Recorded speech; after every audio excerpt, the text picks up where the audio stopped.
예, 야곱 가문이 요셉으로 인해서 애굽으로 건너가서 거주한 지 약 350여 년의 세월이 흐를 즈음에 요셉을 알지 못한 그런 새로운 왕조가 애굽에서 일어났다. 지난주에 말씀을 드렸습니다. 이 새 왕은 애굽 땅에서 성장해 나가는 히브리 사람들이 두려운 것입니다. 갑자기 이렇게 성장하고 많은 인구가 늘어나니까 그것이 이제 위협으로 느끼게 된 것이지요. 그래서 그들을 모두 노예로 잡아 무거운 노역을 시켰습니다. 비듬과 나암셋이라는 국고성을 짓는 일에 동원했어요. 그럼에도 불구하고 만족할 수가 없어요. 그럼에도 불구하고 히브리 이 사람들의 이 생산 능력이 너무나도 좋은 것입니다. 그래서 이 산파들에게 명령하여서 이 히브리 여인들이 아들을 낳으면은 그 아들을 다 죽이라, 이렇게 이 산파들에게 명령을 내립니다. 그럼에도 불구하고 이 산파들이 하나님을 두려워했다. 1장에 그렇게 말합니다. 하나님을 두려워해서 이 남자아이들을 살려두곤 했습니다.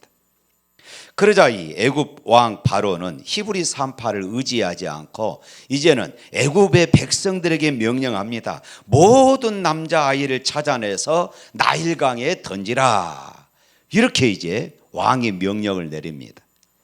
그래서 출애굽기 1장 22절 말씀을 보면은 이렇게 기록하고 있어요. 한번 읽어볼까요? 그러므로 바로가 그의 모든 백성에게 명령하여 이르되 아들이 태어나거든 너희는 그를 나일강에 던지고 딸이거든 살려두라 하였더라. 모세가 태어났던 당시의 상황이 지금 이러했습니다. 태어나자마자 죽어야 하는 운명 속에서 이제 한 아들이 태어난 것입니다. 바로 그 이름이 모세였어요. 성경은 죽을 환경에서 태어난 바로 이 모세를 두고 오늘 본문은 이렇게 묘사를 합니다. 1절 2절 말씀 한번 읽어봅니다. 오늘 2장 1절 2절 네 가족 중 한 사람이 가서 네 여자에게 장가들어 그 여자가 임신하여 아들을 낳으니 그가 잘생긴 것을 보고 석 달 동안 그를 숨겼으나, 여기 말씀에 보니까 아이가 잘생긴 것을 보고 죽일 수 없어서 숨겼다. 잘생긴 것을 보고, 이 말을 문자적으로 표현하면은 하도 예뻐서 그 말입니다. 하도 예뻐서 죽일 수가 없었다, 이런 말이죠. 아니 그럼 여러분 생각해 보십시오. 못생겼으면 죽일 수도 있다 하는 이런 말이겠습니까? 자기 자식치고 예쁘지 않는 그런 자식이 어디 있겠습니까? 고슴도치도 지 새끼는 예뻐한다고 그렇게 말하지 않습니까? 어떤 엄마는 이렇게 이야기합니다. 내 아들이 세상에서 최고로 잘생겼다. 장동건을 트럭으로 갖다 줘도 안 바꾼다, 이렇게 이야기하는 사람이 있어요. 어떤 엄마는, 제 아내가 그랬어요. 제 아내가 지난번에 며느리가 가져온 초음파 사진을 보고 와 잘생겼다. 제가 웃었습니다. 이 나라 엄마들은 다 그런 것 같습니다. 엄마들만 그럴까요? 할머니들은 아주 미쳐요. 우리 교회 어떤 권사님은 참 제가 보기에는 그 손자가 좀 그래요.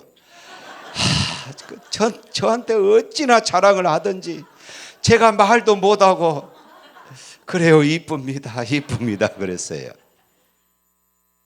그런데 여러분, 그 아이가 잘생긴 것을 보고 숨겼다. 이 무슨 뜻일까요?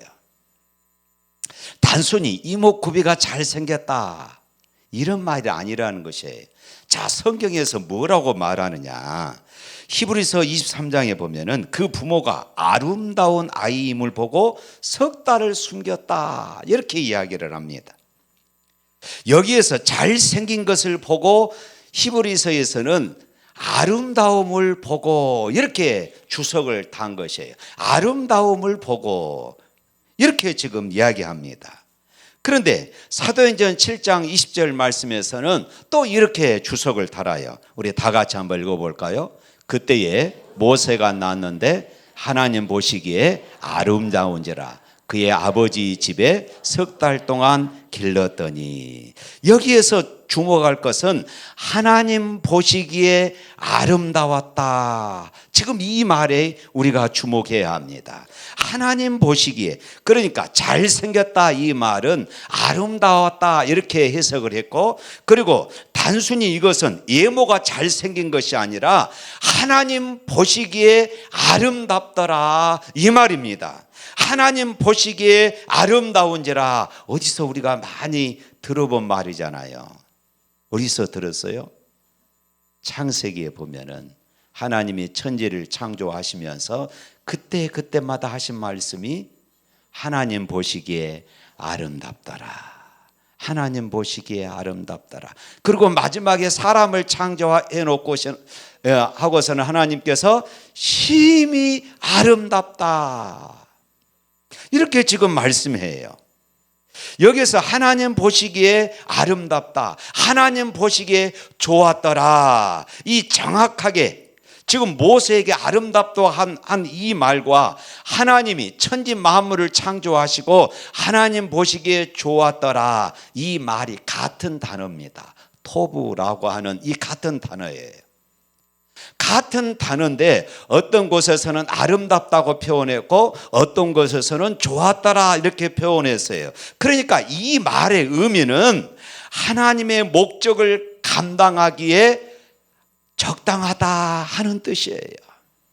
천지를 창조하시고 하나님 보시기에 좋았더라, 하나님이 목적하신 것을 달성하기에 적당하다 이 말씀인 것이에요.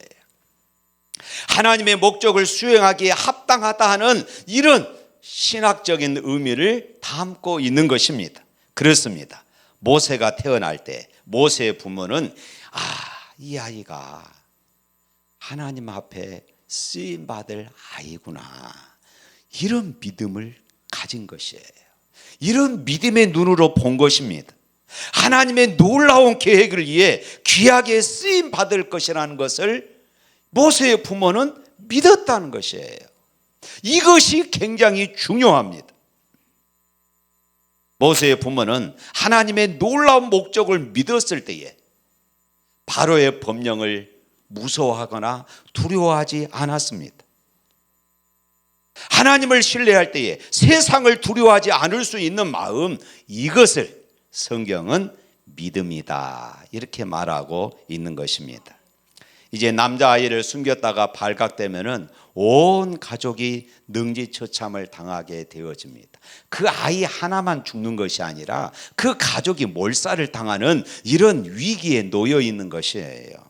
그러나 하나님의 계획과 도우심을 믿고 또 다른 계획과 지혜, 하나님의 뜻이 들어갈 때까지 모세를 숨겨 키웠던 것입니다. 그래서 히브리서 11장 23절 말씀에 이렇게 말합니다. 다 같이 읽어볼까요? 믿음으로 모세가 낳았을 때 그 부모가 아름다운 아이임을 보고 석 달 동안 숨겨 왕의 명령을 무서워 아니하였으며, 믿음으로 이렇게 말하고 있어요. 이것이 믿음이었다고 지금 히브리서에서는 주석을 달고 있는 것입니다. 모세의 부모는 이 아이가 하나님의 뜻 가운데 태어난 아이였음을 확신했고, 그들은 어떤 희생을 치르고서라도 이 아이를 길러내기를 그렇게 결단을 했던 것입니다. 사랑하는 성도 여러분, 특히 우리 젊은 부부 여러분, 자녀들을 둔 젊은 부모들 잘 들으십시오. 여러분들의 자녀들이 하나님의 섭리 가운데 태어난 것을 확신하십니까? 그렇다면 무엇보다도 믿음으로 여러분들의 자녀들을 잘 양육하시기를 바랍니다. 믿음으로 기른다는 것이 무엇일까요? 이 아이는 하나님이 우리 가정에 주신 하나님의 자녀다는 이런 확신이 우리 안에 있어야 하는 것이에요. 여러분, 우리의 자녀들은 하나님이 우리의 가정에 보내주신 하나님의 자녀됨을 믿으시길 바랍니다. 그렇다면 무엇보다도 이 자녀들을 우리가 믿음으로 잘 양육해야 합니다. 그러기 위해서는 우리가 말씀의 젖을 먹여야 돼요. 믿음은 들으면서 나며 들음은 그리스도의 말씀으로 말미암는다. 말씀을 듣도록, 말씀으로 훈련받도록 우리가 해야 하는 것입니다. 날마다 말씀을 들려주고 말씀을 기억하게 해야 하는 것이에요. 뿐만 아니라 날마다 이 아이를 놓고 기도하며 축복해 줘야 하는 것이에요. 이것이 부모들의 책임입니다. 이것이 부모들의 감당해야 할 믿음인 것입니다. 그래서 우리 아이들이, 내가 우리 아이들을 보면서 내가 믿음으로 길렀다, 우리가 자신 있게 고백할 수 있어야 할 줄로 믿습니다. 할렐루야. 우리 3절 말씀 한번 또 읽어볼까요? 3절. 더 섬길 수 없게 되매 그를 위하여 갈대 상자를 가져다가 역청과 나무채를 친하고 아기를 거기 담아 나일 강가 갈대 사이에 두고. 이제 석 달이 지나자 한계에 도달하게 되어집니다. 남자아이라 점점 우는 소리가 커졌을 것입니다. 그렇다고 제 손으로 죽일 수 있는 부모가 어디 있겠습니까? 그들은 고민 끝에 어떻게 합니까? 갈대 상자를 만들어요. 아들 모세를 갈대 상자에 담아서 이제 나일강 갈대 사이에 두었다고 오늘 성경은 그렇게 말하고 있습니다. 여러분 생각해 보십시오. 여러분이 지금 모세 부모라고 생각해 보십시오. 모세의 엄마라고 생각해 보십시오. 그 심정이 어떠하겠습니까? 사랑하는 자식을 강에 흘러 내버려 두고 돌아설 수 있겠습니까? 여러분들은 어떻습니까? 이때의 심정을 이 찬양 사역자 연평안 씨가 지은 이 요게벳의 노래, 이 가사에 잘 담았어요. 가사 한마디 한마디에 이 요게벳의 심정이 배어 있는 듯합니다. 그런데 이 작사 작곡가의 이런 사연을 알면은 더욱더 우리가 공감하게 되어지지요. 지난번 우리 교회 초청해서 그분들의 간증을 우리가 듣기도 했습니다. 연평안 씨는 아이가 셋입니다. 그 중에 둘째와 셋째가 쌍둥이 자매에 있는데 미숙아로 태어난 것입니다. 미숙아로 태어나서 폐가 덜 발달되어서 때로는 호흡을 하지 못하는 무호흡증을 일으키곤 했습니다. 고통스러워하는 그런 아이의 모습을 밖에서 지켜보는 그 부모들의 심정이 어떠했겠습니까? 그들은 매일매일 하나님 앞에 엎드려 기도합니다. 너무나도 괴로운 것이에요. 자기들이 부모이지만은 자기들이 해줄 수 있는 것이 아무것도 없었습니다. 아무것도 해줄 수 없는 한계를 느끼는 그 심정이 너무나도 기가 막히는 것이에요. 부모라도 아이들의 참 보호자나 참 주관자가 될 수가 없구나. 그래도 아이들이 숨을 쉬며 자라는 모습을 보면서 이 부모는 이것이 하나님의 은혜이구나 하는 것을 고백합니다. 그런 신앙 고백을 담아서 곡을 쓰게 된 것입니다. 바로 그것이 요게벳의 노래입니다. 이 요게벳의 노래의 가사 중에 이런 대목이 있어요. 어떤 마음이었을까? 그녀의 두 눈엔 눈물이 흐르고 흘러 정처 없이 강물에 흔들흔들 흘러내려가는 그 상자를 보며 눈을 감아도 보이는 아이와 눈을 맞추며 주저앉아 눈물을 흘렸겠지. 너의 삶의 참 주인, 너의 참 부모이신 하나님 그 손에 너의 삶을 맡긴다. 하나님의 손에 너의 삶을 맡긴다. 이것이 이들의 신앙 고백이었습니다. 이것이 지금 요게벳의 믿음이었다는 것이에요. 모세의 어머니가 갈대 상자에 모세를 눕히고 나일강가 갈대밭에 두었습니다. 그러면 아이가 살 수 있을 것이라고 생각했겠습니까? 아기를 갈대 상자에 눕히고 갈대밭에 놓는다고 아기를 살릴 수 있다고 이렇게 생각했을까요? 갈대 상자가 얼마나 버틸 수 있었겠습니까? 더군다나 지금 이 나일강에는 우글거리는 악어들이 먹잇감을 찾아서 지금 헤매고 있는 그런 상황입니다. 때로는 물살에 휩쓸려서 결국은 물에 가라앉고 말 것입니다. 그럴 것을 알 것인데 어떻게 모세의 어머니는 왜 이렇게 했을까요? 바로 그것은 모든 것을 하나님의 손에 맡긴다. 이 믿음이 강했어요. 이것이 갈대 상자의 의미입니다. 하나님의 손에 너의 삶을 맡긴다. 4절 말씀에 보면은 이렇게 기록하고 있어요. 4절 읽어볼까요? 그 누이가 어떻게 되는지를 알려고 멀리 섰더니 딸을 갈대 상자 근처에서 어떻게 되는지 보게 했습니다. 이것이 무슨 뜻이겠습니까? 모세 어머니 요게벳에게 믿음이 있었기 때문입니다. 그저 왕이 명령했기 때문에 나일강에 버리고 울면서 돌아서는 것이 아니라 하나님의 손에 맡기는 이런 믿음이 있었기 때문에 이 아이가 어떻게 되는 것을 끝까지 지켜보고 싶었던 것입니다. 갈대 상자를 만들 때부터 아기를 하나님께서 책임져 주실 것을 믿었습니다. 하나님 보실 때에 좋은 아기라서 하나님께서 나일강에 빠져 죽도록 내버려 두지 않을 것이라는 이런 믿음을 그들은 가지고 있었습니다.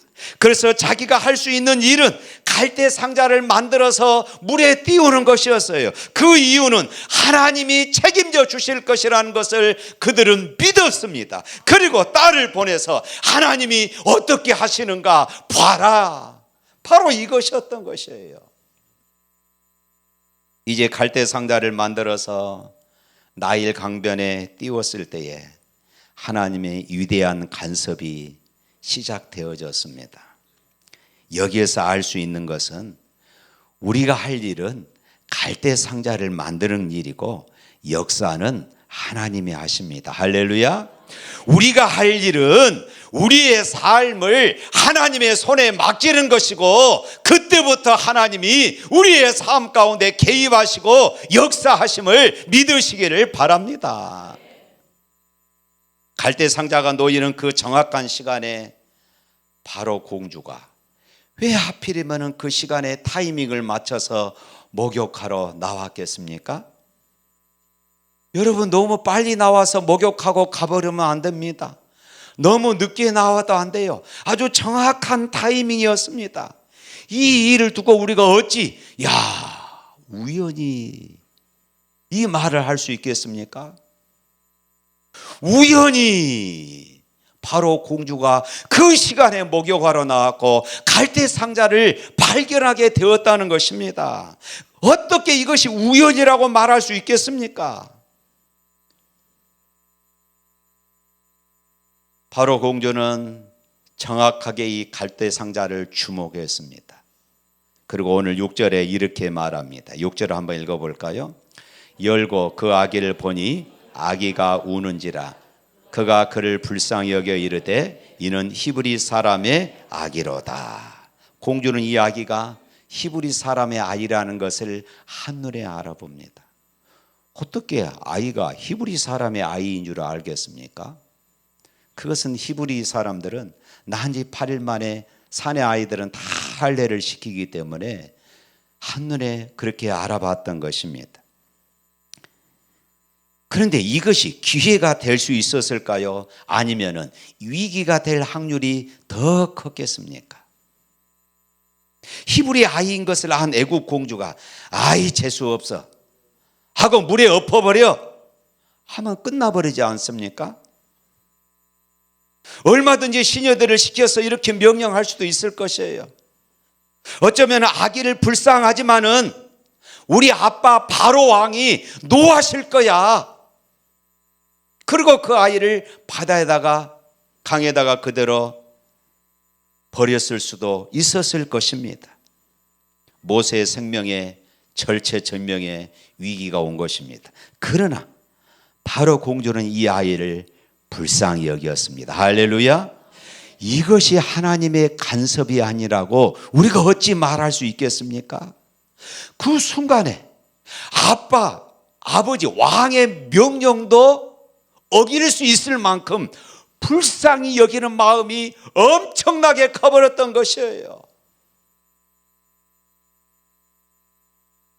순간 이 장면을 지켜보고 있던 이 모세 누나가 달려가서 유모를 구해주겠다고 나선 것입니다. 놀랍게도 바로가 흔쾌하게 이 성경 모르는 이 소녀의 이 이야기를 받아준 것이에요. 그렇게 해서 모세 어머니는 어린아이를 강물에 버리고 얼마나 가슴을 태우며 애태웠겠습니까? 여러분, 하나님의 손에 맡긴다고 했겠지만은 모세 어미의 이 가슴은 이루 말할 수 없었을 것입니다. 그러나 보십시오. 갈대 상자에 담아 버린 아이를 다시 되돌려 받아서 품에 안고 이제는 젖삭을 받으면서 그리고 기도하면서 모세를 키울 수 있었던 것입니다. 할렐루야. 이 얼마나 놀라운 사건입니까? 이것이 기적이 아니고 무엇이겠습니까? 하나님의 간섭이 없이 어찌 이런 일이 일어날 수 있었을까요? 이것이 바로 이 갈대 상자의 기적이었던 것입니다. 오늘 본문 성경을 읽노라면은 한 가지 의문점이 생깁니다. 나중에 이제 다음 한 6장 정도 가면은 이 부모의 이름이 등장하고 모세 누이의 그 이름이 이제 등장합니다. 아므람과 그리고 요게벳이라고 그리고 미리암이라고 그들의 이름이 등장하지요. 그런데 오늘 본문에서는 부모의 이름도 누나의 이름도 하물며 이 공주의 이름도 등장하지 않습니다. 왜 그랬을까요? 왜 그랬을까요? 사실은 여기서 지금 하나님께서 주목하고 싶은 것은 이 역사를 이루는 분이 누구냐, 이것을 우리에게 말해주고 싶은 것입니다. 그분이 누구시냐? 전지전능하신 하나님이십니다.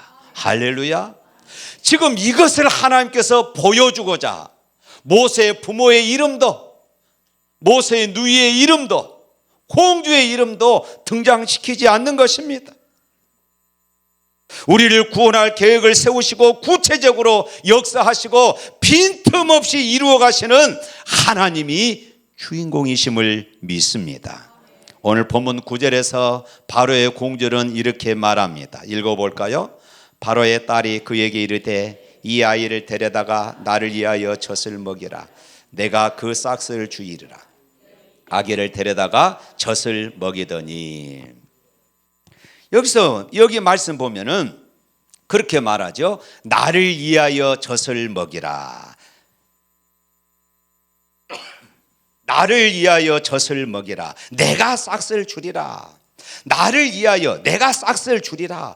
물에서 건진 모세는 내 것이다 라고 주장하고 있는 것이에요. 내가 모세를 건져냈으니까 이 모세는 내 것이라는 주장입니다. 그러나 성경은 말합니다. 하나님이 하셨다. 할렐루야. 하나님이 하셨다는 것이에요.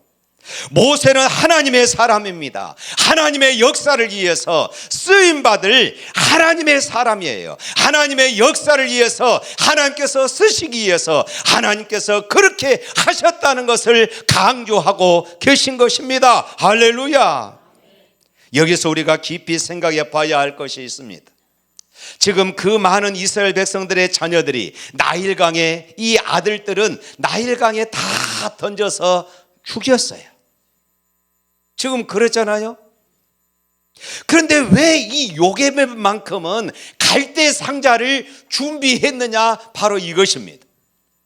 수많은 이스라엘 남자 아기들이 나일강에 던져져 죽어갔는데 어떻게 모세만 살아남을 수 있었느냐는 것이에요.